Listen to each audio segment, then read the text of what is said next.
अब ये current ratio क्या चीज़ होती है, ये बिजनेस में किस चीज़ का एनालिसिस करती है? या करंट रेशियो जो है ना, ठीक है, वो आपकी लिक्विडिटी रेशियो है। लिक्विडिटी मतलब कि शॉर्ट टर्म सॉल्वेंसी को चेक करने के लिए है। शॉर्ट टर्म सॉल्वेंसी क्या होता है? आप अपनी शॉर्ट टर्म लायबिलिटी को टाइम पे चुका पाएंगे नहीं चुका पाएंगे। अब करंट लायबिलिटी क्या है ये बता दीजिए सर।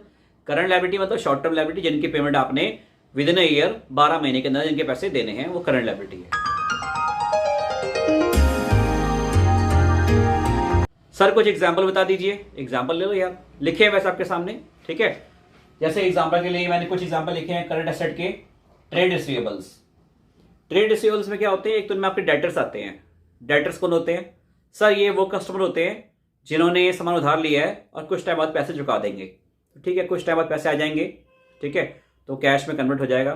तो इसलिए ट्रेड रिसीवेबल, डेटर्स वगैरह या बिल रिसीवेबल भी कोई है तो वो कैश में कन्वर्ट हो जाएगा विद इन 12 मंथ्स, ठीक है। 1 महीने, 2 महीने, 4 महीने, 6 महीने, तो जल्दी ही कन्वर्ट हो जाएगा कैश में, इसलिए वो क्या है? Current asset. और क्या लिखा हुआ है? Prepaid expense. प्रीपेड एक्सपेंस भाई ये कैश में तो कन्वर्ट नहीं होता अक्सर, ठीक है, लेकिन इसका बेनिफिट आपको मिल जाता है शॉर्ट टाइम में।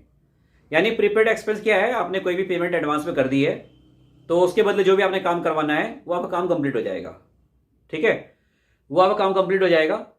अब उसके अलावा आपने कभी किसी वजह से, ठीक है, अपनी डील कैंसिल करनी है तो कभी कभी ऐसा होता है कि आपको जो एडवांस है वो वापस मिल जाता है। पूरा नहीं मिलता, कुछ कम करके मिलता है। कई बार हो सकता है पूरा भी एडवांस दे दे अगर सामने वाली पार्टी थोड़ा अच्छी है और वो कुछ आपके चार्जेस काटन जाती है, हो सकता है पूरा एडवांस भी आपको वापस कर दे, ठीक है। तो प्रीपेड एक्सपेंस भी जो है या तो बेनिफिट में कन्वर्ट हो जाएंगे या कैश में कन्वर्ट हो जाएंगे, इसलिए उसको भी किसमें ले रहे हैं? करंट एसेट्स में। और क्या एग्जांपल है?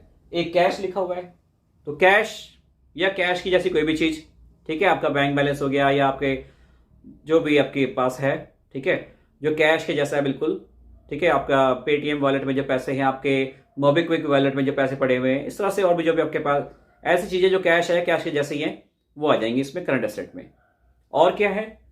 Marketable securities. सर ये क्या होती है मार्केटेबल सिक्योरिटीज? मतलब ऐसे सिक्योरिटीज। सिक्योरिटीज क्या होती है सर, ये तो बता दो पहले।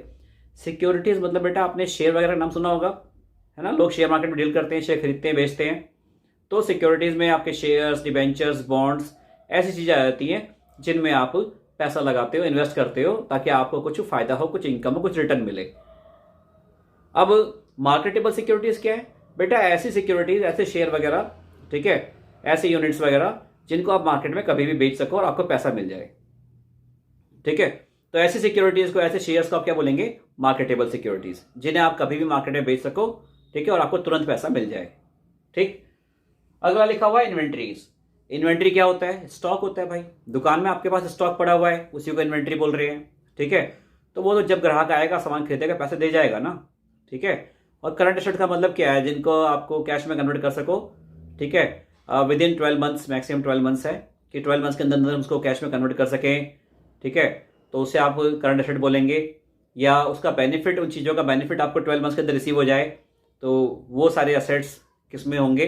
करंट एसेट्स में शो करेंगे उनको, ठीक है। अब ऐसे अगर बात करें करंट लायबिलिटी क्या क्या होती है, तो करंट लायबिलिटी में मेन क्राइटेरिया क्या है? 12 महीने के अंदर अपनी पेमेंट करनी है आपको, तो वो आपकी करंट लायबिलिटीज है। एग्जाम्पल के तौर पर अगर देखना चाहे तो सबसे पहले बिल्स पेबल लिखा है। एग्जाम्पल एक, बिल्स पेबल क्या है? आपने 11th में पढ़ा था, ठीक है। यानी कि आपने कोई ऐसा एग्रीमेंट किया हुआ है, ठीक है, कोई ऐसा प्रॉमिस किया हुआ है कि आप 2 या 3 महीने के अंदर किसी को पेमेंट कर देंगे, तो आपका जो वो प्रॉमिस है, आपका जो वो एग्रीमेंट है, जो वो डॉक्यूमेंट है, नेगोशिएबल इंस्ट्रूमेंट, वो लीगल डॉक्यूमेंट, उसी को आप बोलते हैं बिल्स पेबल, जिसकी वजह से आपको 2-3 महीने में पेमेंट करनी पड़ती है, ठीक है। क्रेडिटर्स आपको पता ही हैं, आपके वो सप्लायर जिन्होंने आपको उधार में सामान दिया है, आपने उनसे उधार में रॉ मटेरियल ले तो लिया, उनकी पेमेंट करनी है 12 महीने के अंदर, तो वो आपके क्रेडिटर्स हैं, ठीक है। वो करंट लायबिलिटी में आएंगे क्योंकि 12 महीने के अंदर पे करना है, तो शॉर्ट टर्म लायबिलिटी होती है। शॉर्ट टर्म लायबिलिटी को करंट लायबिलिटी बोलते हैं। एक एग्जांपल है एक्सपेंस पेबल। सर ये क्या होता है? पेबल मतलब बेटा आउटस्टैंडिंग। आउटस्टैंडिंग आपने बहुत पढ़ा होगा ना, salary outstanding, wages outstanding, rent outstanding, ठीक है, ये सब चीजें ही क्या होती है? Outstanding expense. तो यहाँ क्या लिख दिया? Expense payable. तो एक्सपेंस पेबल हो, सैलरी पेबल हो, वेजेस पेबल हो, रेंट पेबल हो, एक ही बात है। तो इनकी पेमेंट भी आपको 12 महीने के अंदर करनी होती है, ठीक है। Within 12 months you have to pay. अगर आप नहीं करेंगे तो दिक्कत हो सकती है बिजनेस में करने में, ठीक है, तो आपको बिजनेस करने में दिक्कत हो सकती है। तो ये हो गए कुछ एग्जांपल करंट लायबिलिटी के, और भी आएंगे और डिस्कस करते रहेंगे। अभी फिलहाल इतने ही लेके समझते आगे बढ़ते हैं रेशियो की तरफ। तो करंट रेशियो निकालने के लिए आपको क्या चाहिए होता है? करंट एसेट अपॉन में करंट लायबिलिटी, ठीक है।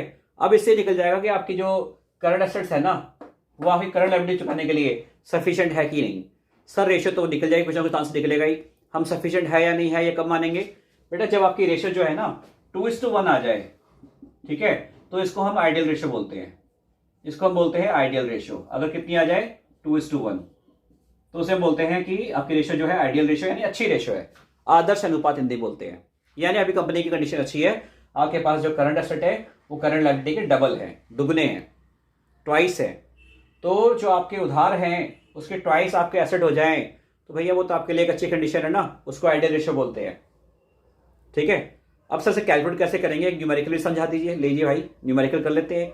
ठीक है, ये मेरे पास जो बुक है अभी, ठीक है, इसका मैं पहला क्वेश्चन करवा रहा हूँ, आपकी स्क्रीन पे भी क्वेश्चन आ जाएगा। ठीक है, तो देखिए पहला क्वेश्चन क्या लिखा है इसमें, लिखा है from the following compute current ratio. कुछ इन्फॉर्मेशन दे रखी है और कहा है करंट रेशियो निकालिए। अब ये वेरी सिंपल, बहुत अच्छा इजी क्वेश्चन है। आपको बहुत सारी चीजें दे रखी है, उनमें से छांट के आपको करंट एसेट ढूंढने हैं और छांट के करंट लायबिलिटी ढूंढनी है। ठीक है, आपका ज़्यादा टाइम वेस्ट ना हो इसलिए मैंने इनमें से अधिकतर चीज़ें, सारी चीज़ें लगभग यहाँ पे लिख दी है पहले। अब मैं इनको क्वेश्चन के फॉर्म में सॉल्व कर देता हूँ, इन्हीं चीज़ों को लिख देता हूँ यहाँ पे। तो देखिए करंट रेशियो का फॉर्मूला क्या है, करंट एसेट अपॉन में करंट लायबिलिटी। ठीक है, तो करंट एसेट अपॉन में current liability CA/CL is equal to, ये सारे करंट एसेट आ गए ऊपर, ठीक है, और नीचे क्या आ गई, सारी ये करंट लायबिलिटीज आ गई। अब क्योंकि हम क्वेश्चन कर रहे हैं तो ये इसमें क्वेश्चन नंबर 1 है।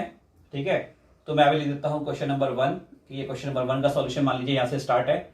तो आपने पहले फॉर्मूला लिखा, फिर फॉर्मूले में जो जो वैल्यू गिवन है करंट एसेट्स में से, कि भाई करंट एसेट में से इस क्वेश्चन में कौन से करंट एसेट पाए गए, ये सारे करंट एसेट यहाँ पे हैं।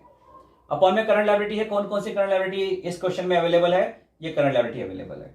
अगला काम क्या करते हैं, कि इनकी वैल्यू पुट कर देते हैं, इनमें अमाउंट डाल देते हैं इनका। ट्रेड रिसीवेबल दिया हुआ है आपको 1,80,000, तो यहाँ पे लिख दीजिए 1,80,000। प्रीपेड एक्सपेंस का अगर अमाउंट आप देखें तो वो दिया हुआ है 40,000, तो आप लिख दीजिए 40,000। कैश एंड कैश इक्विवेलेंट उसका अमाउंट दिया है 50,000, तो कैश एंड कैश इक्विवेलेंट की जगह आप लिख दीजिए 50,000। मार्केटेबल सिक्योरिटीज का अमाउंट दिया है आपको 50,000, तो उसे भी फिर से लिख दीजिए 50,000। इन्वेंट्री का थोड़ा आगे ये दिया हुआ है 80,000, तो इन्वेंट्री जगह आप लिख दीजिए 80,000। ठीक है, ये तो हो गए सारे करंट एसेट, न्यूमरेटर में आ गए। अब डिनोमिनेटर में क्या आएंगी, करंट लायबिलिटीज। इस क्वेश्चन में 3 ही है, एक है बिल्स पेबल, लिख दीजिए 20,000 बिल्स पेबल है 20,000, प्लस क्रेडिटर्स कितने हैं, क्रेडिटर्स हैं इसमें आपके 1 लाख, तो लिख दीजिए क्रेडिटर्स की जगह पे 1 लाख। एक्सपेंस पेबल कितने हैं, एक्सपेंस पेबल हैं आपके इसमें 80,000, तो लिख दीजिए 80,000। ये आपने वैल्यू पुट कर दी न्यूमरेटर और डिनोमिनेटर की। अब कितना आ रहा है इसमें वो लिख देते हैं। ठीक है, तो कैलकुलेट करते हैं, जरा देखते हैं कितना बन रहा है ये। तो भाई ये 180 प्लस 40 ये हो गया 220 और ये 1 लाख 320 और 80 4 लाख हो गया भाई पूरा। तो न्यूमरेटर में ऊपर तो आ गया आपका 4 लाख, अपॉन में डिनोमिनेटर कितना आ गया 20,000 1 लाख 1,20,000 प्लस 80,000 2 लाख। तो ये डिनोमिनेटर में करंट लायबिलिटी आपकी आ गई 2 लाख की। तो क्या बन गया ये 4 लाख अपॉन 2 लाख। सॉल्व करेंगे, इसको काटेंगे, या तो सीधा ही कट रहा है, 5 जीरो से 5 जीरो कट गए, सारे जीरो कट गए आपस में, और 2 1 2 2 2 4। तो क्या आंसर आ गया 2/1। इसको रेशियो के फॉर्म में कैसे लिखेंगे 2:1, 2 बिंदु लगा देंगे ये। ठीक है, तो ये लिख दिया 2:1, तो 2:1 आ गया आंसर।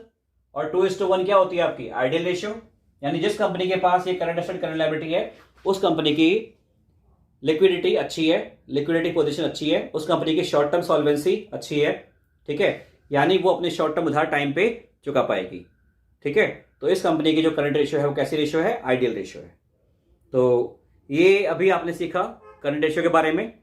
सेम ऐसे ही अगली वीडियो में हम कुछ और करेंगे क्वेश्चन अकाउंटिंग रेशियो के। ठीक है, आने वाली जो वीडियोस होंगी इस चैप्टर की उसमें और क्वेश्चंस करेंगे।